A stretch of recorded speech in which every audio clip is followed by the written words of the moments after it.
Dad perfect events. When I watched my daughter-in-law Amy try to cut through the lock on my storage unit with bolt cutters at 2 a.m., I knew everything I'd suspected for 3 years was about to be confirmed. She had no idea I was sitting in my truck across the street, watching her commit what would become the final piece of evidence I needed to destroy her completely.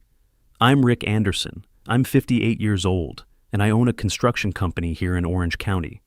We run 4 crews and handle mostly residential contracts, everything from custom homes to major renovations. For the past 3 years, I've been documenting every move my son's wife has made against our family. Tonight was the night she finally revealed her true intentions, and tomorrow morning, her world was going to collapse. Let me start from the beginning. My son Steve brought Amy Patterson home for the first time about 4 years ago. Right away, something felt wrong. Not the usual protective father thing. I'd learned to handle that after my wife Patty died 8 years back. This was different. Amy was 28 then, pretty in that calculated way some women perfect. She knew exactly when to smile, exactly what questions to ask, exactly how to make you think she was genuinely interested in your answers. But I'd been in construction for 30 years. You learn to read people when your business depends on knowing who's trying to screw you over. That first dinner, she asked way too many questions about the business. How many crews did we run? What kind of contracts did we handle? Did we own our equipment outright? When I mentioned we had a good relationship with the bank, her eyes lit up like Christmas morning. "Steve's so lucky to have this security," she said, squeezing his hand. "Most guys our age don't have family businesses to fall back on, not contribute to, not help build, fall back on." Steve was completely blind to it. He'd been working for me since college, learning the trade from the ground up. Started with basic carpentry, moved up to project management. I'd been planning to make him a partner when he turned 35. Amy somehow picked up on those plans within the first month of dating him. I started keeping notes almost immediately. Nothing fancy, just a regular notebook I kept in my desk drawer at the office. Date, time, what Amy said or did that struck me as off. I told myself I was being paranoid, but my gut kept screaming that this woman was dangerous. The engagement happened fast. 8 months after that first dinner, Steve came to me all excited about proposing. I asked if he was sure he knew her well enough, and he gave me that look, the one that said I was being the overprotective father again. "Dad, you just need to get to know her better," he said. "Amy's amazing. She makes me want to be better." I didn't argue. Instead, I started paying closer attention. After they got married, the changes in Steve happened gradually. Amy was smart. She never pushed too hard at once. First, it was small. Suggestions. Maybe Steve should focus more on learning the business side instead of working with the crews. Maybe he should ask me about getting an office of his own at the company. Maybe it was time for him to have a real say in major decisions. Within 6 months, my son, who had always been eager to work alongside me, was suddenly questioning everything I did. Why didn't we expand into commercial work? Why weren't we taking on bigger contracts? Why was I so conservative with business decisions? The questions weren't coming from Steve. They were coming through Steve, straight from Amy. I upgraded to a better documentation system.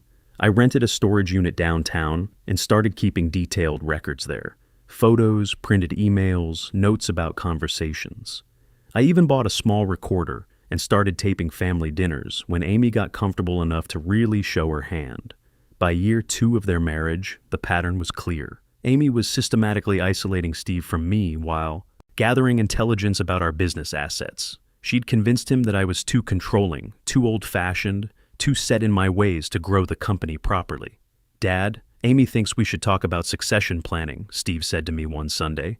"You're not getting any younger, and if something happened to you, I wouldn't know how to handle everything." I was 56 years old and in perfect health, but Amy had Steve worried about my mortality. That's when I realized what she was really after. It wasn't just about money, it was about control, complete control, of the business, of Steve, and eventually, of me. I started varying my routines, taking different routes to work, parking in different spots. I installed security cameras at the business without telling anyone, including Steve. I had a feeling Amy's interest in our family legacy was about to get more direct. The breakthrough came in year 3, when my old friend Ted Morrison called me with information that changed everything. Ted had known our family for 20 years. He'd watched Steve grow up, been at both my wedding and Patty's funeral. Our church community had rallied around us after Patty passed, and Ted had been one of the most supportive. One afternoon, he overheard Amy at a coffee shop near downtown, talking on her phone to someone about dealing with the old man permanently. "Rick, she was talking about timelines," Ted told me, "about how much easier everything would be once you weren't in the picture anymore. And she mentioned something about your life insurance policy. That conversation changed everything. I realized I wasn't dealing with just a manipulative daughter-in-law anymore. I was dealing with someone who was planning something far more serious." That night, I went to the storage unit and looked through 3 years of documentation. The pattern wasn't just manipulation anymore, it was preparation. Amy had been positioning herself to inherit everything when I died. And based on that conversation, Ted overheard she wasn't planning to wait for natural causes. I called my lawyer, Phil Davidson, first thing the next morning. We reviewed all my documentation, hundreds of pages of notes, photos, recordings. Phil's face got grimmer with each piece of evidence. "Rick, this is conspiracy to commit fraud at minimum," he said. "Potentially conspiracy to commit murder. You need to take this to the police." "With what? Overheard conversations and suspicious behavior? They'll think I'm a paranoid old man who doesn't like his daughter-in-law." Phil shook his head. "You need more direct evidence, something undeniable." That's when I made the decision that would change everything. I was going to let Amy make her move, but I'd be ready for her. I told Phil to prepare all the legal documentation to protect the business and Steve's inheritance from Amy's schemes. We set up additional trusts, updated my will, and made sure everything was bulletproof. I contacted Detective Gary Williams at the local PD and gave him a heads up about a potential case developing. And I started watching Amy's movements more carefully. The storage unit became my command center. Every evening after work, I'd stop by and update my files. I mapped out Amy's daily routines, her phone patterns, even her spending habits. Steve had no idea his wife was burning through money at an alarming rate. Money she was somehow accessing from accounts I didn't even know existed. I started noticing other things too. Amy had been asking Steve about my health more frequently. Did I seem tired lately? Was I eating well? Had I been to the doctor recently? She was building a narrative about my declining condition, preparing Steve for the idea that something might happen to me. The manipulation got more sophisticated. Amy started suggesting that I was becoming forgetful, that I was making poor business decisions, that maybe it was time for me to step back from day-to-day operations. She'd bring up incidents that never happened, twist conversations to make me look confused or unreliable. "Your dad seemed really disoriented when I talked to him yesterday," she'd tell Steve. "Maybe you should consider having him evaluated."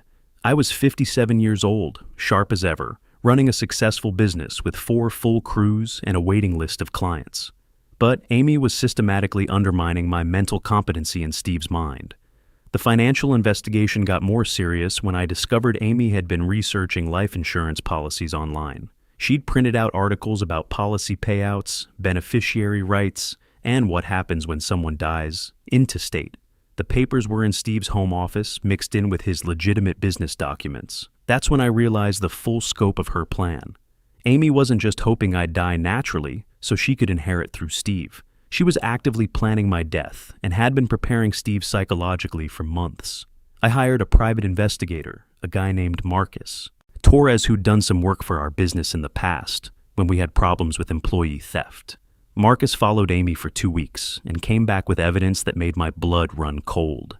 Amy had been meeting regularly with contractors, not for renovation work, but to discuss how certain accidents could happen at construction sites. She'd researched my daily routines, my usual routes to and from work, even the safety protocols at our job sites. She was looking for the perfect opportunity to arrange an incident that would look completely natural. Marcus also discovered Amy's financial situation was worse than I'd imagined. She owed over $80,000 in credit card debt, had defaulted on a car loan, and had been borrowing money from loan sharks. The pressure was mounting, and she was getting desperate. "Mr. Anderson," Marcus told me, "this woman is planning to kill you within the next few months. The people she's been talking to, the research she's doing, the timeline she's working with. Everything points to imminent action." I felt a chill run down my spine, but also a strange sense of relief.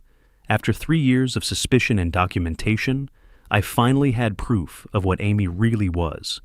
The question now was how to stop her without putting Steve through unnecessary trauma. The breakthrough came when Amy made a critical mistake. She'd been so focused on planning my demise that she got careless about covering her tracks.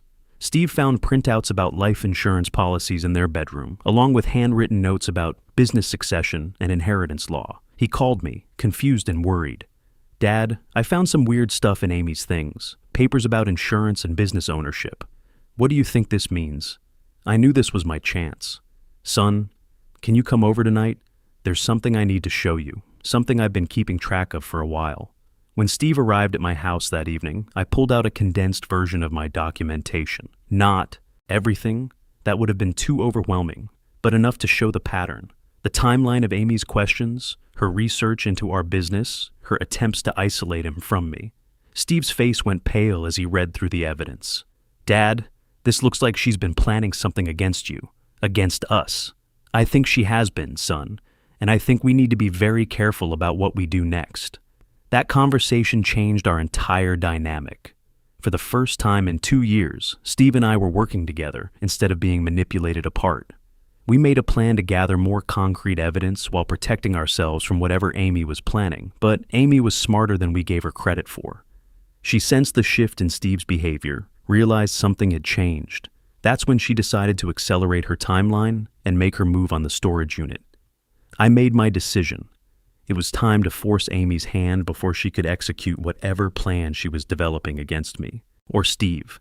I started leaving the storage unit key visible on my desk at work. I made sure Amy saw me checking on important documents there during one of her surprise visits to the office. I mentioned to Steve, knowing Amy would overhear, that I kept all our most sensitive business records and insurance papers in a secure location off-site. I wanted her to know that whatever she was looking for was probably in that storage unit. The trap worked perfectly. 3 days later, the storage facility's security system alerted me that someone had been asking questions about my unit during business hours. The manager, a guy named Tim Foster, called me personally. "Mr. Anderson, a woman came by today claiming to be your daughter-in-law. She said there was a family emergency and she needed access to your unit. She had some story about important medical documents. I told her I couldn't help without proper authorization, but she seemed pretty determined." I thanked Tim and asked him to call me immediately if anyone showed up again asking about my unit. Then I called Detective Williams and told him to meet me at the storage unit the following evening. I had a feeling Amy would be back, and this time she wouldn't be asking permission. I was right. 2 nights later, at exactly 2:17 a.m., Amy Patterson returned with bolt cutters, a flashlight, and what looked like a crowbar. This time, she'd figured out how to get past the main gate, probably by following another tenant in earlier and hiding until after closing. I watched from my truck as she approached my unit and started working on the lock. But what Amy didn't know was that I'd installed a motion-activated camera inside the unit itself, and Detective Williams was parked 2 blocks away, waiting for my signal. As she finally cut through the lock and pulled open the unit door, Amy stepped into the most comprehensive evidence collection against her that she could have imagined. 3 years of documentation, hundreds of photos, recorded conversations, financial records showing her debts and spending patterns, a complete timeline of her manipulation of Steve and her plans against me. The unit was organized like a prosecutor's office, box after box of evidence, each labeled with dates and categories. Photos of Amy meeting with suspicious characters, printouts of her online research about insurance fraud and construction accidents, copies of her credit card statements showing her desperate financial situation. She spent 10 minutes searching through boxes, looking for insurance papers or business documents she could use or destroy. What she found instead were files labeled with her name, containing evidence of every crime she'd committed or planned. When she realized what she was looking at, Amy tried to destroy the evidence. She started pulling out files and photographs, preparing to burn them with a lighter she'd brought. That's when I called Detective Williams and walked up to the storage unit, myself. "Looking for something specific, Amy?" She spun around, lighter in one hand, my documentation in the other. For the first time in 4 years, I saw her without the mask. No calculated smile, no fake concern, just pure rage and desperation. "You've been spying on me," she said. "This is harassment. Steve will never forgive you for this." "Steve already knows about all of this," I replied calmly. He's seen the evidence. He understands exactly what you've been planning. That was a lie. Steve knew some of it, but not the extent of Amy's criminal intentions. But I wanted to see how she'd react to the idea that her manipulation had been completely exposed. Amy's face twisted with fury. You don't understand what you've done. I needed that money. I needed this to work. You needed what to work, Amy? Your plan to kill me? Your scheme to steal my business through my son? He deserves better than what you're giving him, she screamed. That business should be his now, not when you decide to. Hand it over, and you're too stubborn to die naturally. There it was, a full confession, and I was recording every word on my phone. Detective Williams arrived with backup just as Amy tried to make a run for it. They found the bolt cutters, the crowbar, and most importantly, they found her purse containing building plans of my business property, handwritten notes about my insurance policy, and contact information for the man she'd been meeting with to discuss accidents. Amy was arrested on charges of breaking and entering, attempted burglary, conspiracy to commit fraud, and conspiracy to commit murder. The evidence was overwhelming, but the hardest part was still ahead of me. I had to tell Steve the full truth about what his wife had been planning. The next morning, Detective Williams and I sat down with Steve in my living room. I pulled out the complete documentation, 3 years of evidence showing not just Amy's manipulation tactics, but her active planning to kill me and steal our family business. Steve read through page after page in stunned silence. The timeline of Amy's questions, the financial records showing her desperate situation, the meeting notes with contractors discussing construction accidents, the research into life insurance payouts and business inheritance law. Dad, he said finally, his voice breaking, she was really going to kill you. This wasn't just about money or control. She was planning murder. Son, I'm sorry you had to find out this way. I'm sorry I couldn't protect you from this. Steve looked up at me with tears in his eyes.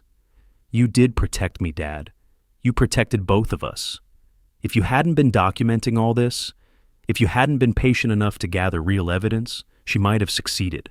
That's when I realized the full importance of what those 3 years of careful documentation had accomplished. It wasn't just about catching Amy in the act. It was about protecting my son from spending the rest of his life married to someone who was capable of murder. The legal proceedings moved quickly once Detective Williams had all the evidence. Amy's lawyer tried to argue that she was just a desperate woman who'd gotten in over her head. But the documentation I'd gathered painted a clear picture of premeditated conspiracy. The man Amy had been meeting with, a guy named Carlos Martinez, who had no relation to her despite sharing the last name, turned out to have a criminal record involving insurance fraud and staged accidents. When faced with Amy's recorded confessions and the evidence of their meetings, he agreed to testify against her in exchange for a reduced sentence. Amy's plea bargained down to 8 years in prison. She admitted to planning my murder to collect life insurance money and inherit the business through Steve. The judge was particularly harsh during sentencing, noting that Amy had not only planned to commit murder, but had systematically manipulated and emotionally abused her husband as part of her scheme. Mrs. Patterson, the judge said, you didn't just plan to kill Mr. Anderson. You spent years destroying the relationship between a father and son, isolating your husband from his family, and preparing him psychologically for your crime. This level of manipulation and premeditation warrants the maximum sentence under the plea agreement. Steve filed for divorce immediately. With Amy's criminal conviction, she had no claim to any of our assets or business interests. Our lawyer Phil had done his job well. Every document was bulletproof, every asset protected. But the real work started after the legal proceedings ended. Steve and I had to rebuild our relationship from the ground up. 3 years of Amy's manipulation had done serious damage to the trust and communication we'd always shared. Steve started seeing a therapist, a woman named Dr. Sarah Kim, who specialized in helping people recover from psychological manipulation. She helped him understand how Amy had used classic isolation and control tactics to turn him against me. Dad, I can't believe I fell for it, Steve said to me one evening about 2 months after Amy's sentencing. She made me think you were the problem. She convinced me that you didn't trust me, that you were trying to control my life. Son, she was a professional manipulator. This is what she did for a living. Find successful men and work their way into their families. You couldn't have known. But I should have listened to you. I should have seen the signs. That's when I realized Steve needed to understand something important about the whole experience. Steve, the reason I spent 3 years documenting instead of confronting was because I knew Amy had turned you against me. If I'd come to you in year one with accusations and suspicions, what would you have done? He thought about it for a moment.